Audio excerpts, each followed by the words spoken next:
राधे राधे। जय श्री कृष्ण। आज हम सुनेंगे कार्तिक मास महात्म्य की कथा के छठे अध्याय की कथा। बोले श्री विष्णु भगवान की जय हो। भगवान लक्ष्मी नारायण सब पर अपनी कृपा बनाए रखें। हे राजन, कार्तिक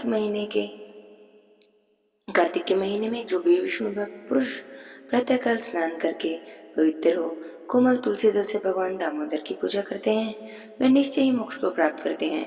और जो भक्ति से रहित हैं, यदि वह स्वर्ण आदि से भी पूजा कर ले तो भगवान उनकी पूजा को ग्रहण नहीं करते।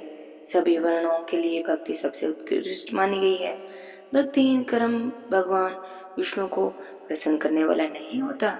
यदि तुलसी के आधे पत्ते से भी प्रतिदिन भक्ति पूर्वक भगवान की पूजा की जाए तो वे भी स्वयं आकर दर्शन देते हैं। पूर्व काल में भक्त विष्णुदास भक्ति पूर्वक तुलसी पूजन से शीघ्र ही विष्णु धाम को गए थे और राजा चोल उनकी तुलना में गुण हो गए थे। अब मैं आपसे तुलसी का महात्म्य कहता हूँ, ध्यान से सुनो। यह महापाप का नाश करने वाला और पुण्य की वृद्धि करने वाला है। हे राजन, अपनी लगाई हुई तुलसी जितना अपने मूल का विस्तार करती है उतने ही हजारों युगों तक मनुष्य ब्रह्मलोक में प्रतिष्ठित होता है। यदि कोई तुलसी संयुक्त जल में स्नान करता है तो वह सभी पापों से मुक्त हो जाता है और भगवान विष्णु के लोक में आनंद का अनुभव करता है। हे राजन, जो लगाने के लिए तुलसी का संग्रह करता है और लगाकर तुलसी का वन तैयार कर देता है, वह केवल उतने से ही पाप मुक्त हो जाता है और ब्रह्म भाव को प्राप्त कर लेता है। जिनके घर में एक तुलसी का बगीचा विद्यमान है, उनका वह घर तीर्थ के समान है, वहां यम के दूत कभी नहीं जाते। तुलसी वन सभी पापों का नाश करने वाला होता है, पुण्य में और अभिष्ट कामनाओं को देने वाला है। जो श्रेष्ठ मानव तुलसी का बगीचा लगाते हैं वे यमराज को नहीं देखते।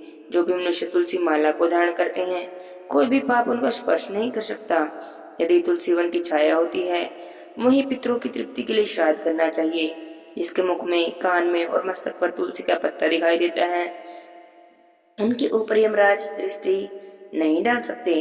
फिर उनके दूतों की तो बात ही क्या है। जो प्रतिदिन आदर पूर्वक तुलसी देवी की महिमा सुनते हैं वह सभी पापों से मुक्त हो ब्रह्मलोक को जाते हैं। हे राजन, पूर्व काल की बात है। कश्मीर देश में हरिमेधा और सुमेधा नाम के दो ब्राह्मण थे। वे भगवान विष्णु की भक्ति में संलग्न रहते थे। उनके हृदय में संपूर्ण प्राणियों के प्रति दया थी। वे सब तत्वों का यथार्थ मर्म समझने वाले थे। एक समय की बात है, दोनों ब्राह्मण तीर्थ यात्रा के लिए चले। चलते चलते किसी दुर्गम वन में परिश्रम से व्याकुल हो गए। वहां पर उन्होंने तुलसी वन को देखा। उनमें से सुमेधा ने तुलसी का महान वन देखकर उसकी परिक्रमा की और भक्ति पूर्वक प्रणाम किया। यह देखकर हरिमेधा ने तुलसी का महत्म्य और फल जानने के लिए बड़ी प्रसन्नता से बार बार पूछा, हे ब्राह्मण, अन्य देवताओं, तीर्थों, व्रतों और मुख्य मुख्य ब्राह्मणों के रहते हुए तुमने तुलसी वन को प्रणाम क्यों किया? तब ब्राह्मण सुमेधा ने कहा, हे महाभाग, सुनिए, यह धूप सुता रही है, इसलिए हम लोग उस बरगद के पास चलते हैं। उसकी छाया में बैठकर मैं आपको सारी बातें बताता हूँ। वहां पर जाकर विश्राम करके सुमेधा ब्राह्मण ने हरिमेधा से कहा, हे विप्र, वह पूर्व काल में दुर्वासा के श्राप से जब इंद्र का ऐश्वर्य छीन गया था उस समय ब्रह्मा आदि देवताओं और असुरों ने मिलकर क्षीर सागर का मंथन किया। उसमें से रावत हाथी, कल्पवृक्ष, चंद्रमा, लक्ष्मी देवी, उच्छ्वा घोड़ा, कौस्तुमणि, धन्वंतरी रूप भगवान श्री हरि और दिव्य औषधियां प्रकट हुई। उसके बाद अजरता और अमरता प्रदान करने वाले अमृत कलश को दोनों हाथों में लिए श्री विष्णु बड़े हर्ष को प्राप्त हुए। उनके नेत्रों से आनंद अश्रु की कुछ बूंदें उस अमृत के ऊपर उनमें से तत्काल ही मंडलाकर तुलसी उत्पन्न हुई। इस प्रकार वहां प्रकट हुई लक्ष्मी देवी और तुलसी देवी को परम आदि देवताओं ने श्री हरि भगवान की सेवा में समर्पित किया और भगवान ने उन्हें ग्रहण कर लिया। तब से तुलसी जी जगदीश्वर श्री विष्णु की प्रिय करने वाली हो गई। संपूर्ण देवता भगवत प्रिय तुलसी देवी की श्री विष्णु के समान ही पूजा करते हैं। भगवान नारायण संसार के रक्षक हैं और तुलसी देवी उनकी प्रियतमा है, इसलिए मैंने उन्हें प्रणाम किया है। अभी सुमेधा ऋषि इस प्रकार कह ही रहे थे कि सूर्य के समान अत्यंत तेजस्वी एक विशाल विमान उनके पास दिखाई दिया। तभी एकाएक वह बरगद का वृक्ष गिर पड़ा और उसमें से दो दिव्य पुरुष निकले जो अपने तेज से सूर्य के समान संपूर्ण दिशाओं को प्रकाशित कर रहे थे। उन देवताओं ने हरिमेधा और सुमेधा ऋषि को प्रणाम किया। उन्हें देखकर दोनों ब्राह्मण भय से विहल होकर आश्चर्यचकित होकर पूछने लगे कि आप दोनों कौन हैं?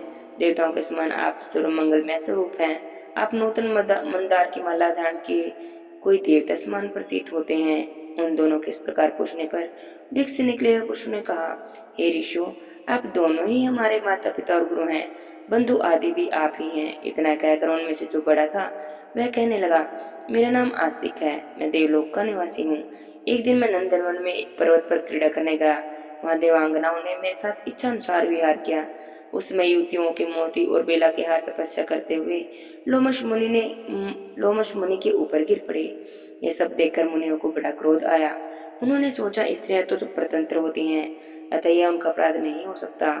यह दुराचारी आस्तिक ही श्राप पाने योग्य है। ऐसा निश्चय करके उन्होंने मुझे श्राप दे दिया। अरे तू ब्रह्म राक्षस होकर बरगद के वृक्ष पर निवास कर। फिर मैंने विनय पूर्वक उन्हें प्रसन्न किया। तब उन्होंने श्राप से मुक्त होने की अवधि निश्चित कर दी। जब तुम किसी ब्राह्मण के मुख से भगवान विष्णु का नाम और तुलसी दल की महिमा सुनोगे, तब तुम्हें मोक्ष की प्राप्ति होगी। इस प्रकार मुनि का श्राप पाकर भी मैं चिरकाल से अत्यंत दुखी होकर इस वट वृक्ष पर निवास करता था। आज देववश आप दोनों के दर्शन से मुझे निश्चय ब्राह्मण के श्राप से छुटकारा मिल गया है। अब मेरे इस दूसरे साथी की कथा सुनिए। यह पहले एक श्रेष्ठ मुनि थे और सदा गुरु की सेवा में लगे रहते थे। एक समय गुरु की आज्ञा का उल्लंघन करके यह ब्रह्म राक्षस भाव को प्राप्त हो गए, किंतु आपके प्रसाद से इनकी भी मुक्ति हो गई है। आप दोनों ने तीर्थ यात्रा का फल तो यहीं पर साथ लिया है। ऐसा कहकर वे दोनों उन ब्राह्मणों को बार बार प्रणाम करके उनकी आज्ञा लेकर प्रसन्नता पूर्वक विमान में बैठकर दिव्य धाम को गए। फिर वे दोनों ब्राह्मण भी परस्पर पुण्य में तुलसी देवी की प्रशंसा करते हुए तीर्थ यात्रा की ओर चल दिए। इसलिए भगवान विष्णु की प्रसन्नता देने वाले कार्तिक के महीने में तुलसी महारानी की पूजा जरूर करनी चाहिए। नारद जी कहते हैं, हे राजन, कार्तिक के महीने में सब प्रकार के आमिष, मांस, उड़द, राई, खटाई और नशीली वस्तुओं का त्याग कर देना चाहिए। कार्तिक का व्रत करने वाले को दूसरे का अन्न ग्रहण नहीं करना चाहिए। कभी किसी से द्वेष नहीं करना चाहिए। तीर्थ के अतिरिक्त कोई यात्रा नहीं करनी चाहिए। देवता, वेद, ब्राह्मण, गाय, व्रती नारी, राजा और गुरुजन की निंदा नहीं करनी चाहिए। दाल, तिल, पकवान, दान किया हुआ भोजन नहीं ग्रहण करना चाहिए। व्रत करने वाले को किसी की चुगली या निंदा भी नहीं करनी चाहिए। किसी भी जीव का मांस नहीं छूना चाहिए। पान, कत्था, चूना, नींबू, मसूर, बासी और झूठे अन्न का प्रयोग नहीं करना चाहिए। गाय, भैंस और बकरी के अलावा किसी पशु का दूध नहीं पीना चाहिए। कांसे के पात्र में रखा हुआ पंचगव्य, बहुत छोटे घड़े का पानी और केवल अपने लिए पकाया हुआ अन्न का प्रयोग नहीं करना चाहिए। कार्तिक माह का व्रत करने वाले मनुष्य को सदैव ब्रह्मचर्य का पालन करना चाहिए। धरती पर सोना चाहिए और दिन के चौथे पहर में केवल एक बार पत्तल में भोजन करना चाहिए। कार्तिक व्रत करने वाले को भगवान विष्णु की प्रसन्नता के लिए अपनी शक्ति के अनुसार चंद्रायन आदि व्रत करना चाहिए। व्रत करने वाले को प्रतिपदा को कुम्हड़ा, द्वितीया को कटहल, तृतीया को तरुण, स्त्री चतुर्थ को मूली, पंचमी को बेल, षष्ठी और तरबूज, सप्तमी को आंवला, षष्टमी, अष्टमी और नारियल, नवमी को मूली, दशमी को लौकी, एकादशी को परवल, द्वादशी को बेल, त्रयोदशी को मट्ठा, चतुर्दशी को गाजर और पूर्णिमा को शाक का प्रयोग नहीं करना चाहिए। रविवार को आंवले का प्रयोग नहीं करना चाहिए। कार्तिक माह में व्रत करने वाला मनुष्य इन शाकों में से किसी शाक का सेवन करना चाहे तो पहले ब्राह्मण को दान करे और फिर ग्रहण करे। इसी प्रकार माह के महीने के भी व्रत किए गए हैं। देव उत्थानी एकादशी में पहले कही गई विधि के अनुसार नृत्य, जागरण, गायन, वादन आदि करना चाहिए। इसे विधि पूर्वक करने वाले मनुष्य को देखकर यमदूत ऐसे भाग जाते हैं जैसे सिंह की गर्जना से हाथी भाग जाते हैं। कार्तिक माह का व्रत सभी व्रतों में श्रेष्ठ है। इसके अतिरिक्त जितने भी व्रत यज्ञ हैं वे हजारों की संख्या में किए जाएं तो इसकी तुलना नहीं कर सकते, क्योंकि कार्तिक व्रत करने वाले को सीधा वैकुंठ की प्राप्ति होती है।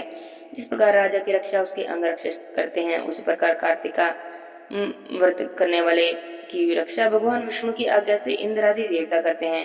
पृथ्वी मनुष्य जहाँ जहाँ भी रहता है वहाँ वहाँ उसकी पूजा होती है, उसका यश फैलता है। उसके निवास स्थान पर भूत पिशाच आदि कोई नहीं रह सकते। विधि पूर्वक कार्तिक का व्रत करने वाले मनुष्य के पुण्य का वर्णन करने में तुम्हें तो स्वयं ब्रह्मा जी भी असमर्थ हैं। कार्तिक का यह व्रत सभी पापों को नाश करने वाला है, पुत्र पौत्र को प्रदान करने वाला है और धन धान्य की वृद्धि करने वाला है।